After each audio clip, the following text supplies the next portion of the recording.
Assalamualaikum warahmatullahi wabarakatuh. Nahmaduka ya ghafur wa syakuru wa salli wa sallim wa barik ala sayyidina Maulana Muhammadin wa ala alihi wa sahbihi wasallam.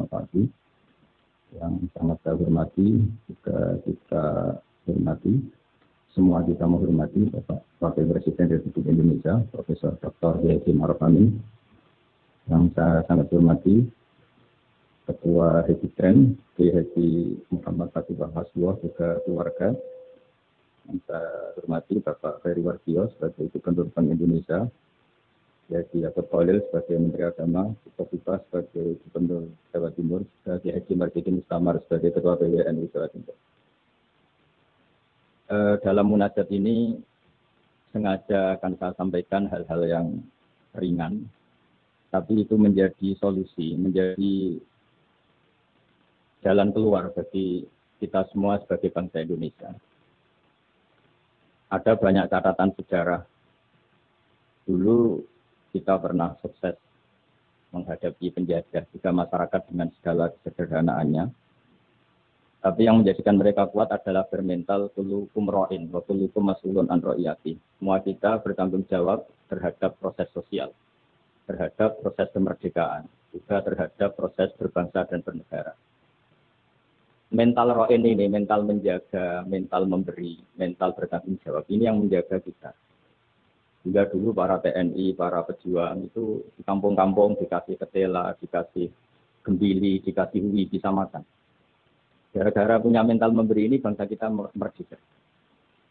Dalam sejarah paling terkenal adalah ketika perang Tabuk. Itu sahabat yang saking miskinnya itu punya beras misalnya di Indonesia kayak beras 2 kilo dikasihkan Nabi 1 kilo, yang 1 kilo untuk keluarganya. Sehingga anggaran perang ini tidak untuk biaya makan, tapi tetap untuk anggaran perang.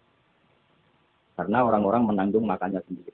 Ini yang penting sekali supaya kita ngadepin pandemi, juga ngadepi problem. Masyarakat ini kita apresiasi, mereka juga ikut berjuang untuk menjaga ketertiban bangsa Indonesia.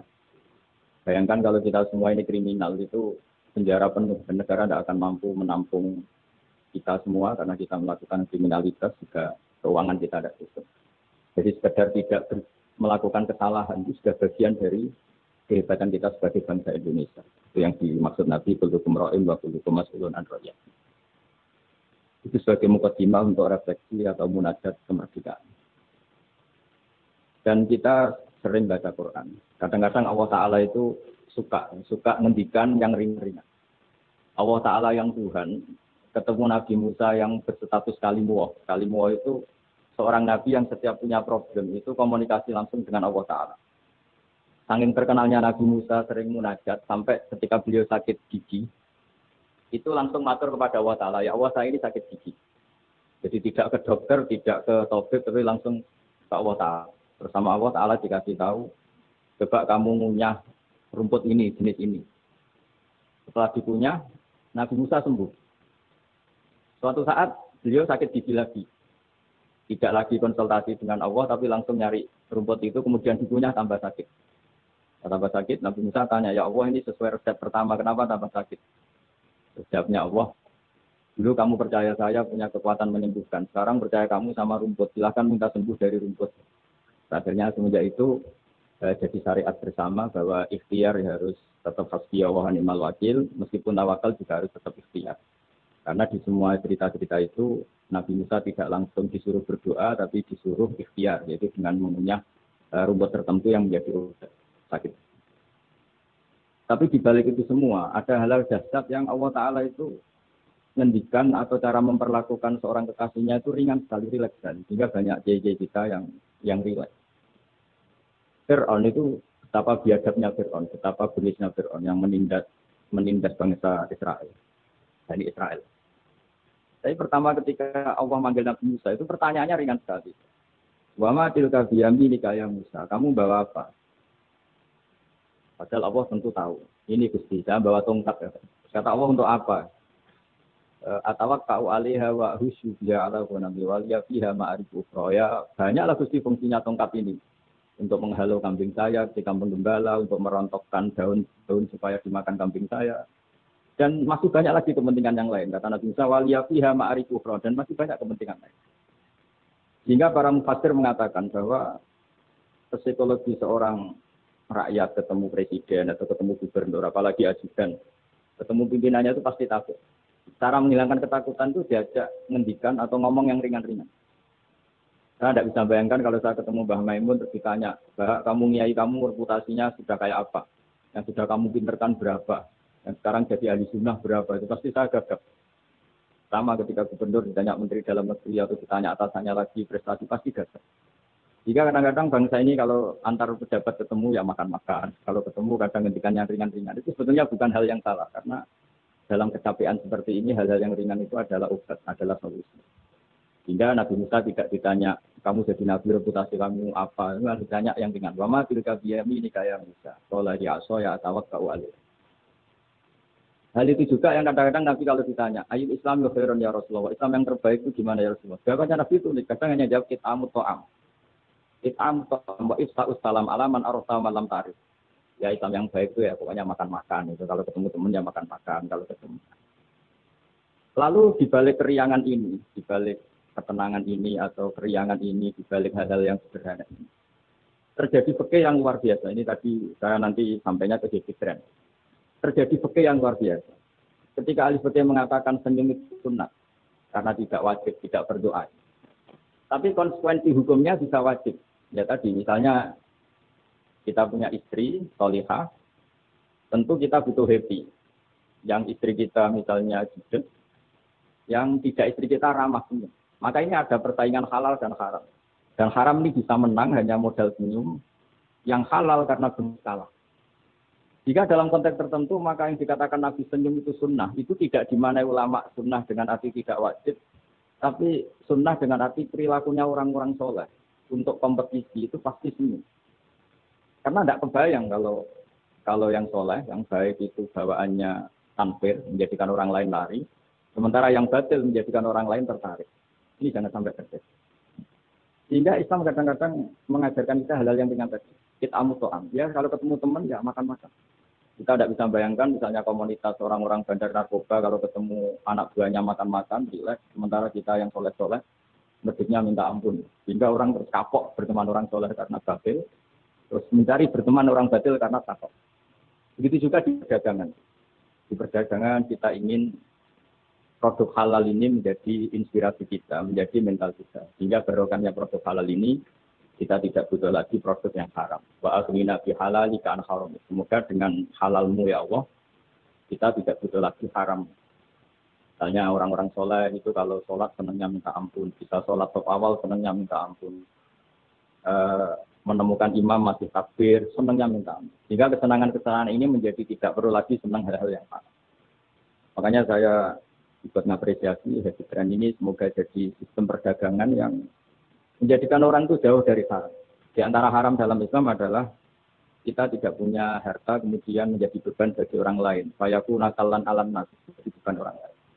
Hingga di makalah Imam Ghazali paling terkenal di antaranya muru'ah. Muru'ah itu harga diri seseorang itu punya uang, punya harta. Kata Imam Ghazali menyitir dua makalah orang sebelumnya. Apa etika orang kalau ketemu teman? Kata orang itu jawabnya bawa uang katanya. Pokoknya kelihatan cukup. Karena kalau kita ketemu teman, misalnya di Jakarta, orangnya kelihatan hanya satu sak perjalanan, sih pikiran selama wah nyangoni, gitu, karena dia tidak akan kuat beli tiket. Ya. Jadi belum sudah jadi problem. Sehingga di Ihya di bab Adabul Kasbi, terus di situ disebut Fadhailul Kasbi, keutamaan-keutamaan orang kerja, itu di situ diceritakan betapa pentingnya orang itu kerja, punya aktivitas ekonomi, baik berdagang maupun bercocok tanam maupun apa saja. Karena di antara etika berteman itu kata ulama ini punya uang. Karena nanti si Sohibul Bait ini tidak kepikiran macam-macam.